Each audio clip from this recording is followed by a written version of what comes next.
So alam nyo ba guys yung galawan ng Bangag Administration para hindi ma-scrutinize ang budget proposal nila?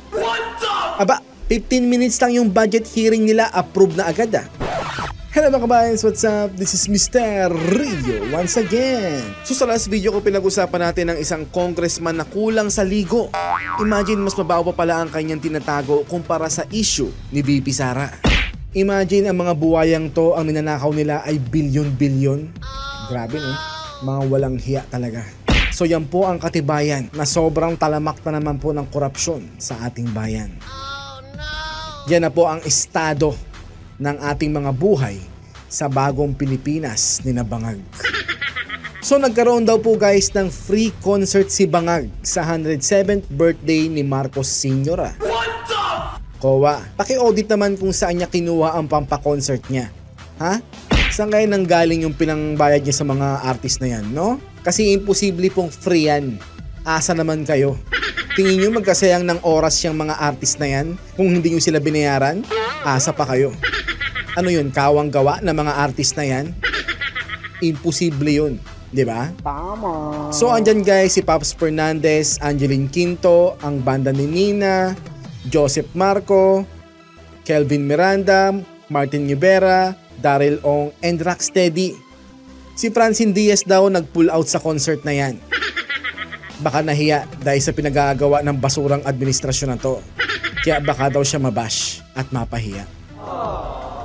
Kaya ang masasabi ko lang kay Francine, saludo ako sa pag-back out mo. Rest assured na hindi ka mababash ng mga makabayang Pilipino dahil sa pag-back out mo. Good job. So ngayon naman guys, may nag-send po sa akin ito.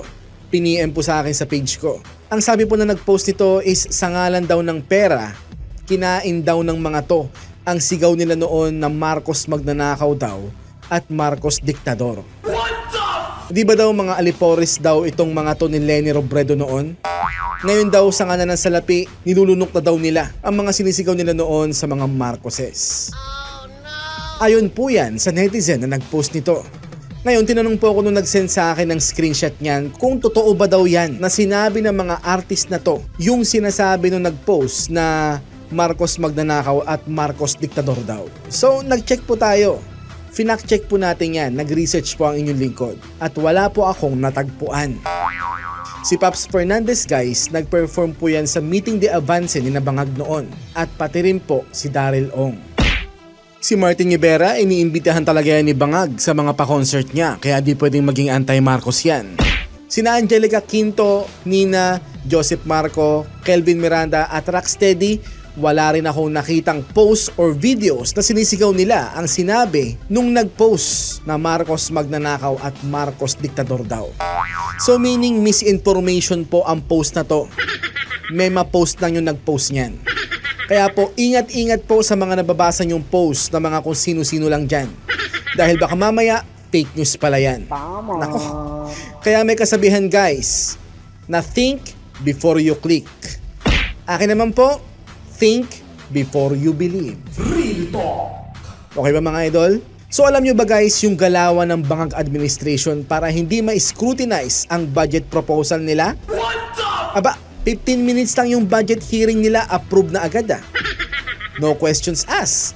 Kasi malamang yung mga mag-i-scrutinize sana ng budget ng OP or Office of the President, busy lahat sa hearing kay Alice Guo.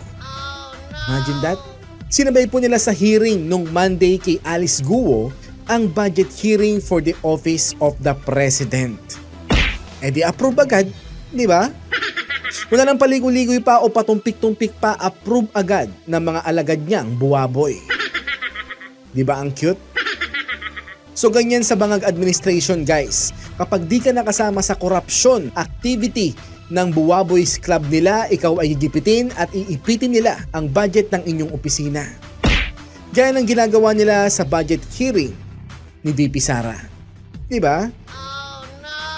So palakpakan natin ang Bangag Admin, mga idol. Pinakita nyo lang po sa taong bayan kung anong klaseng mga tao kayo at kung paano kayo kadumi maglaro dahil ayaw nyo magpatalo. Tama. Sa bagay, sino nga naman daw po ang gusto magpatalo? Diba, budol-budol man? Kasi basta hindi ka kasama sa corruption activity ng mga Buwaboys Club, ikaw ay pagkakaisahan At masasabi ko po na saksi ang taong bayan sa galawan na yan. For more videos, i-follow nyo lang po ang Mr. Rio 2.0 sa FB at mag-subscribe sa Mr. Rio Official sa YT. Maraming salamat mga kabayans.